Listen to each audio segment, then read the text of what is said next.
First of all, thank you, Tammy. Thank you so much for this. I'm honored and celebrated, and I find this just an overwhelmingly important opportunity to moderate this conversation. It's one that's near and dear to my heart. And I would say to you, Tammy, yes, I did count the Amazings, and there were about 7. Yes, but you were right. Is there anything that you believe your organization can be doing differently to increase that impact? Now we're going to start on the end with Gail Schwartz on this first question, and we're going to move on. Hello. Is this on? Can folks hear me?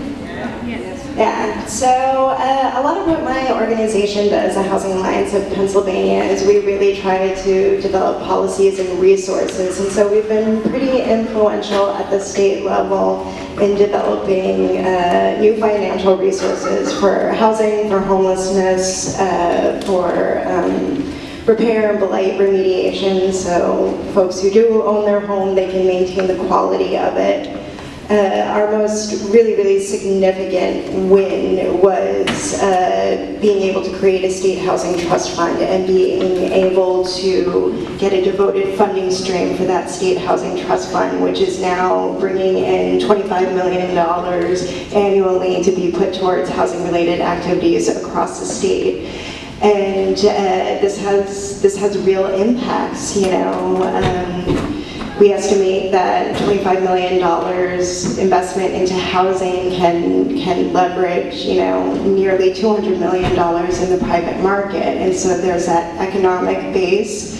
And then there's also, what does housing do for people? And specifically here in Pittsburgh, single moms with kids under 5 have the highest rates of poverty. That's who's living in poverty in Pittsburgh, and that's who's also experiencing homelessness in Pittsburgh. This is who we're seeing entering into housing crisis time and again and again and again. And so anything that we can do to raise funds locally to be invested into housing and into programs, into rental assistance programs, and into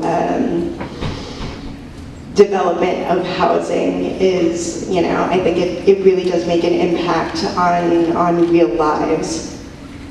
That being said, wouldn't it be great if $25 million was $250 million for housing? I mean, you know, there's so much more that we could be doing, and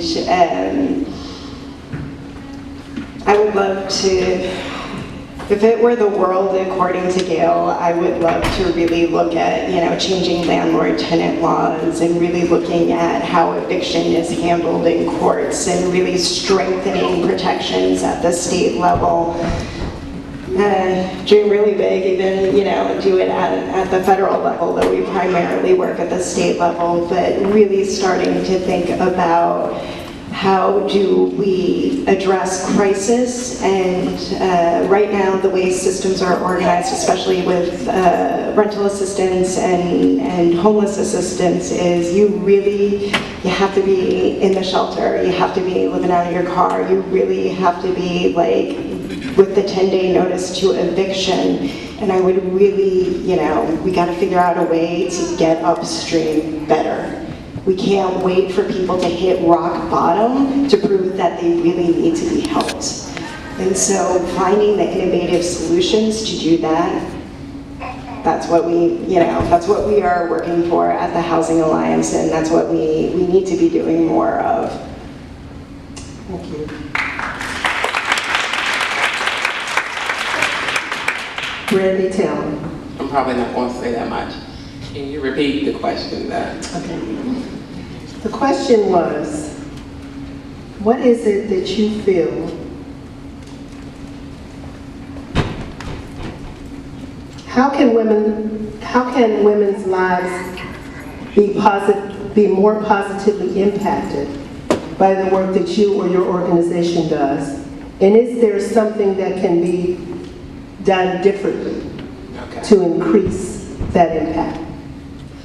Okay, so with the work that I do, the organization I'm with working with parents, I work with A+.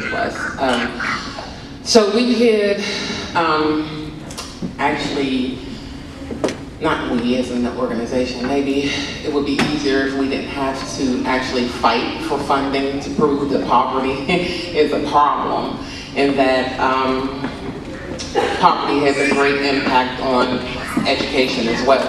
And so some policies there could be changed to make sure that specifically the fair formula funding,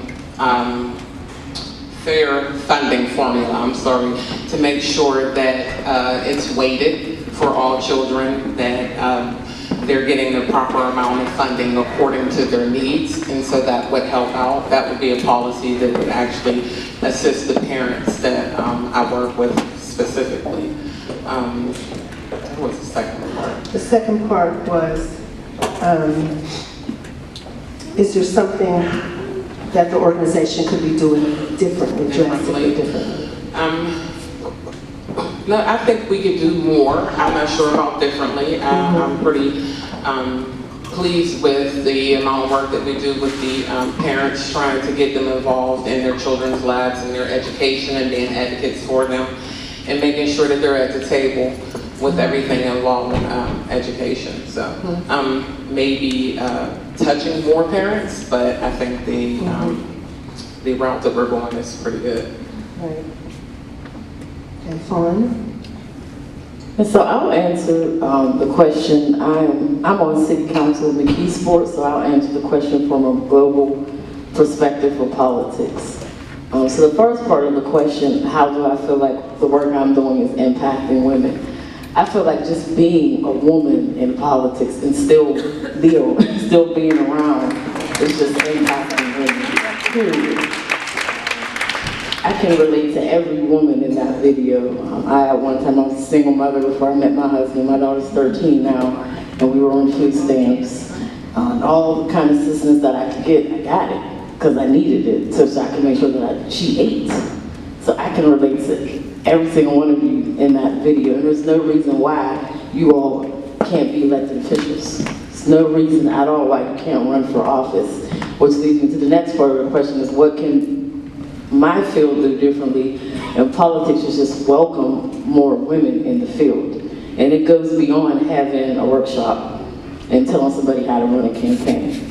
It goes beyond that. It goes beyond funding. It goes to fundraising. It goes to the loopholes that are now, just even get your name on the ballot. From a legislative perspective, erasing some of those loopholes. Because if you have a seat at the table, then you can represent other people. And I feel like I've had to take my seat, kick people out the way, knock people this way just to get that seat at the table. So I feel like we can be more welcoming to make sure that that perspective is at the table. Because if you don't have diversity, and not just race, but diversity of thought, then you have the same people over and over again. So I'd say we should be more welcoming and more supportive of women in politics. Thank you.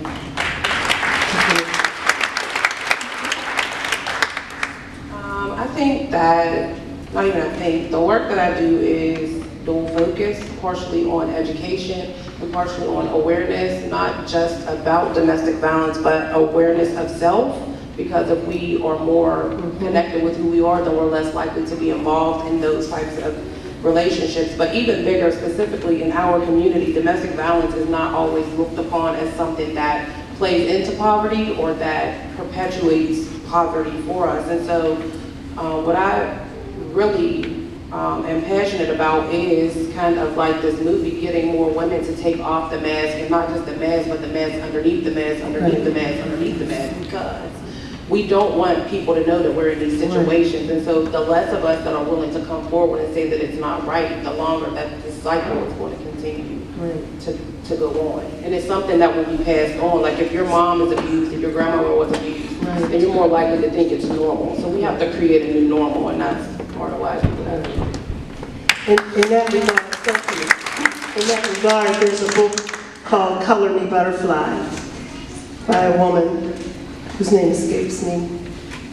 If you had had the opportunity to meet with any of the women featured in this film, either with the ones who had gone through it and come out of it, or currently involved, what would you have given them that may help them reach maybe not all of their goals, but some? If you had had the opportunity to meet these women when they were experiencing some of these trials, what could you have given them?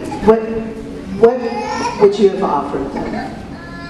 Well, I actually had the opportunity. I actually did know one of the women in the film, and in fact, I was the friend who she stayed with for several months after her divorce. But I think that the lesson in that is that we have to remember, as Tammy said, that we're responsible for the people that we're connected to. And so even when we don't think we have enough, there's something that we have to share, something we have to offer to someone else, and we have to be willing to do that. To help each other. Not a hand out, but a hand up. Right.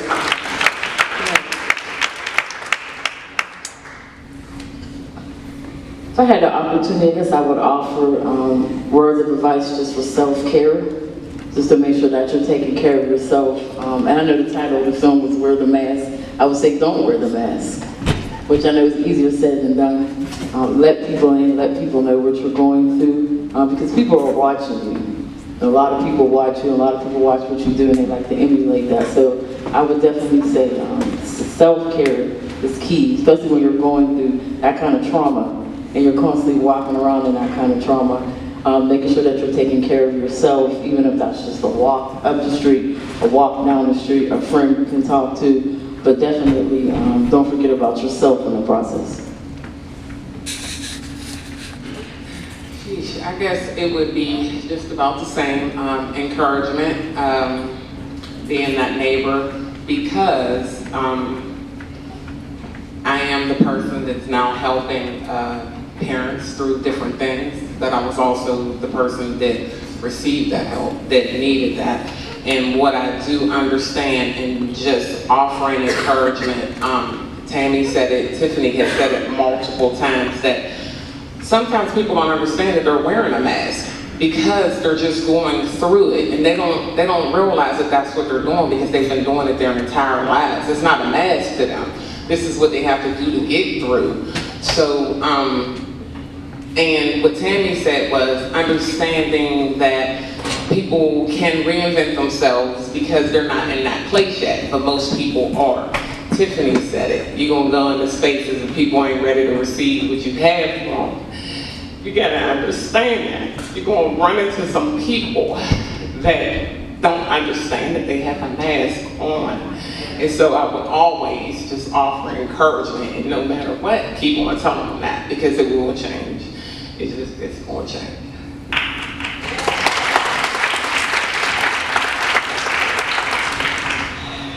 What would I offer? Everything that was said up here, of course, I absolutely, agree 100%. And I think for me, it's just my utter respect and admiration and awe. I mean, it takes unbelievable strength and resilience to negotiate poverty and to survive poverty and to raise children and have loving, close relationships with your children in these difficult circumstances. And everything that I understand where, for the most part, I've had a pretty charmed life, but, when I was a kid, my parents went through a really, really nasty divorce, and things got really, really hard for a while. They got really hard for a while, and then, my mom had a bad accident and got hit with some medical bills, and for 2 years, it was rough. We were living in this nasty house where the only thing that held it together was the cockroaches, honestly. And probably the lead and the pain. And I think about all of the circumstances that led my family to get to that point, and we came out of it on the other side, and this was in the 80s. And if those circumstances came into play today, I don't think that we would have made it. Poverty is so much more harder now, and so much more self-compounding. If you think about, really it gets back to that wage issue that Tammy was talking about. If you look at what the minimum wage was in the 80s and adjust it for inflation, minimum wage should be, in the high teens and 20s, and instead it's $7.55. So, it really takes somebody beyond heroic, beyond resilient. Like, I don't even know if there's a word to describe that you're able to do that. And so just validating that strength and that nobility and that sacrifice and recognizing that, you know, you guys are heroes. Like, you did something really, really remarkable and you're still doing it.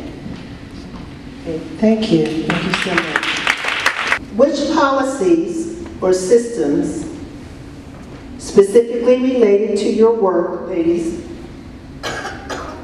do you think could be revised, changed, or adjusted to help families overcome poverty? And which one needs to happen first? I'm sorry. I hate the housing system. I hate HUD. I think that it has a lot of really, really bad policies, and it's got a lot of different policies that work against each other, that keep people trapped in poverty instead of providing the necessary assistance to lift them up.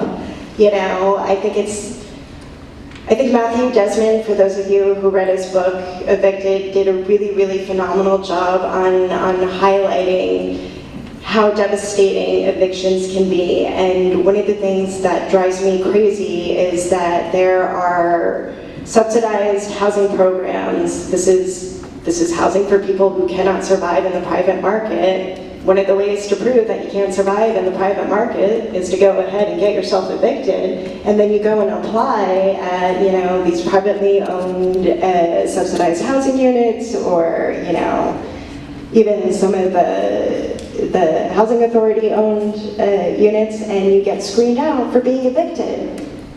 So where are you going to go? If you can't make it in the private market, and you can't make it in, and you can't get a place in subsidized housing, like, where do you end up? And then you end up in the homeless system. And what does the homeless system do? They pay extra money and they pay off your arrears and they put you back in HUD-funded programming. And so it's just money bouncing back and forth between different departments under the HUD umbrella and in the affordable housing system. So something's got to change there. It's working against itself, and families are paying the ultimate price for it. Right, exactly, thank you. So, I'm like Gail here. I don't like the current education system necessarily. I'm reading a book called Character First, and what the author said is no amount of tinkering with the horse and buggy is getting ready to produce an automobile. You need a new system.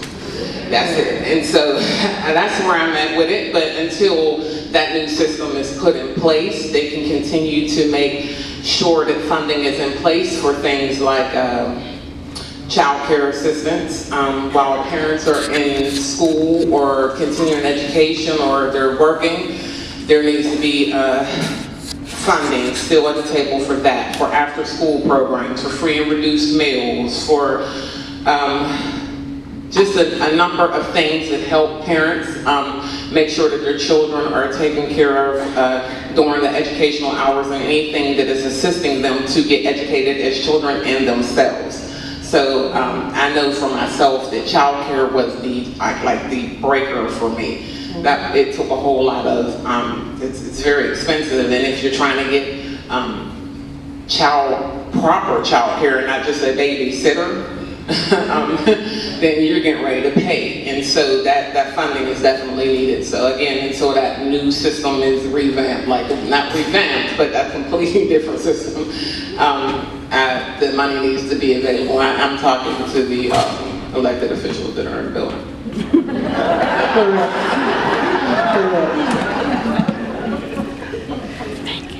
Thank you. I think there's going to be a whole panel on what elected officials or in politics in general what we could do about some of these issues. So I just thought of 3. So jobs is a big piece, but not just any job, a job that can sustain a family. Yes. So not just Family Dollar or Yes, John Eagle. yes, A job that you can actually feed your family off of. In McKeesport, when school started, I got a call from my colleague and he said, well, Fawn, I'll give you some money to have a book bag drive. I said, I don't want your money. I want something my people can have tools about their own kids' book bags. Right. Because that's what's going to sustain them. So sustaining jobs is a big piece.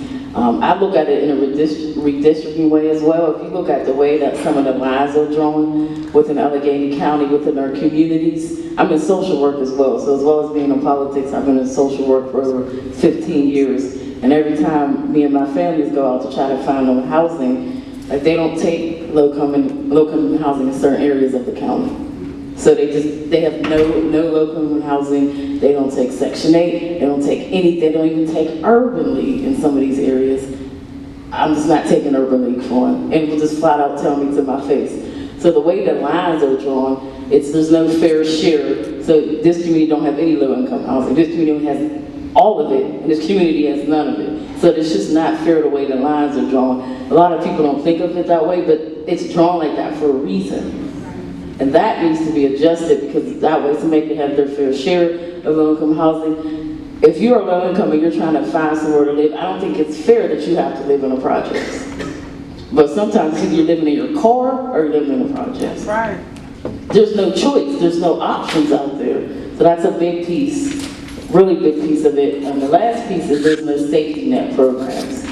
What I mean by that is when I was transitioning off of welfare, it just cut everything off. It was all gone. So my food stamps were gone. There was a waiting list for child care partnerships, so I had to bother my mother to watch her. I just said, forget it. I turned down a couple of jobs because I wasn't going to leave her with anybody.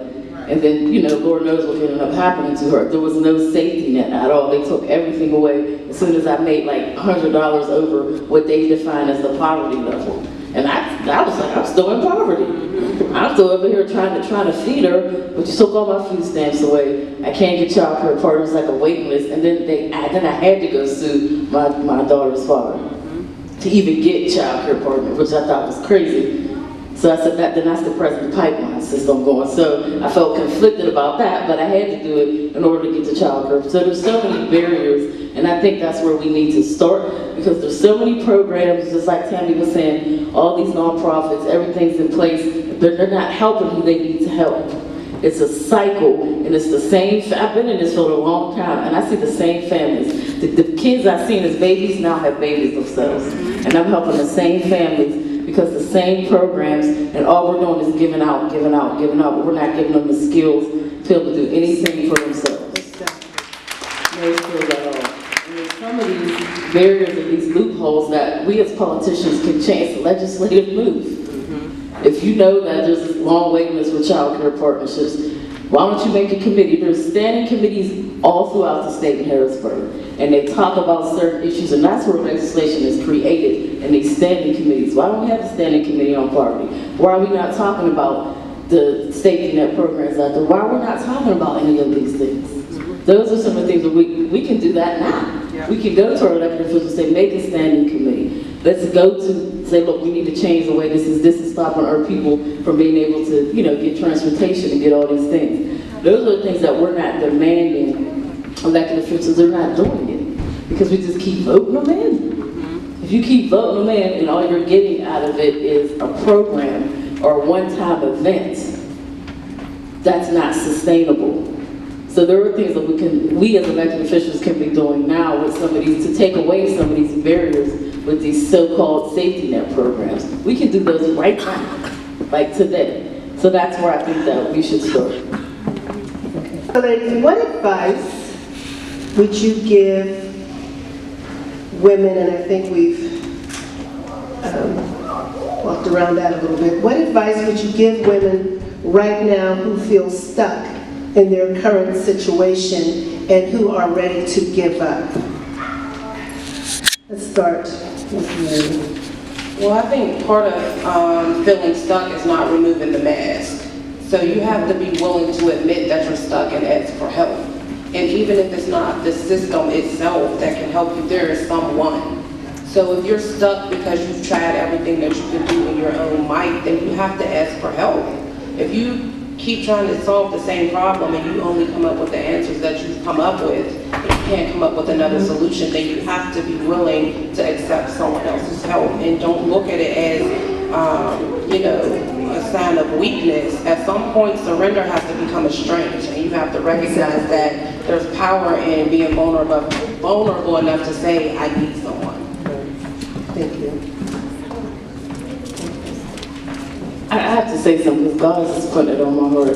To the sister right here, in that video when you broke down and you said that people think it's easy, no one kind of knows the math, that spoke so much to me because I know I constantly wear a mask, especially in politics.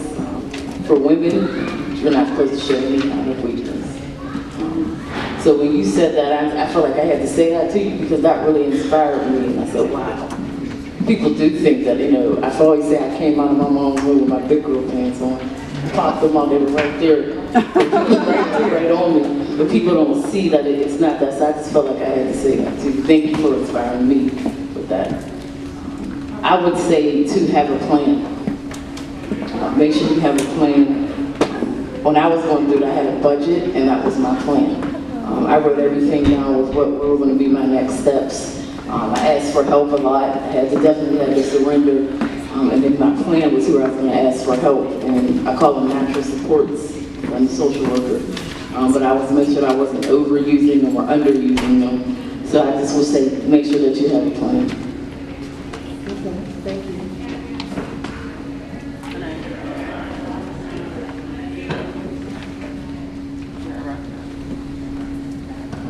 Oh, we're done?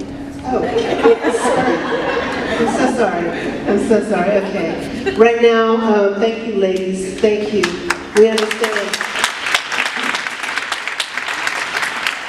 We understand that we would encourage women to, number one, take off the mask, to have a plan, to move forward boldly and know that what your existence is that it's not the plan that God has for your life, but He planned for you to have a good end and a good future. So that's how we would leave it. And we would say for next steps that Tammy, you and your videographer need to package this and take it around and send it to HUD. Send it to HUD, who every time at DHS, they tell us they have to do it because HUD says so. HUD needs to know. So I want to thank everybody for coming. Thank my panelists. Gail, let's give them a hand. And Tammy, do you have any closing remarks? I just want to thank everybody. Thank you so much for coming out. Please share this message as much as you can share it. Share it on your social media pages. Make it the hot topic, as hot as we can get it, because we need people to be talking about this stuff and start being more creative about how we're helping people get out of poverty. So I just want to thank everybody.